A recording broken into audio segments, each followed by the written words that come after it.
నమస్తే అండి.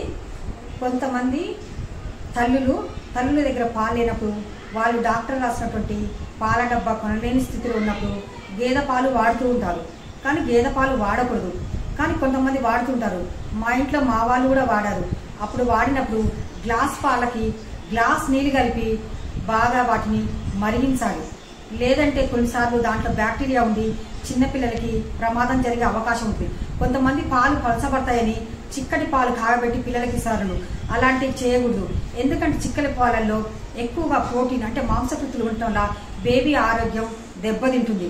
డాక్టర్ గారి సూచన మేరకు తప్పనిసరిగా 1/2 లీటర్ పాలకి 1/2 లీటర్ నీళ్లు కలిపి కాగబెట్టి చల్లార్చి బేబీకి పట్టించాలి. తప్పనిసరిగా డాక్టర్ సూచనలను పాటించండి. మీ బిడ్డల ఆరోగ్యాన్ని మరింత మెరుగుపరుచుకోనండి. మీ సలహాల సూచనలు మా కామెంట్ బాక్స్లో పెట్టండి. Thank you. Please like, share, subscribe.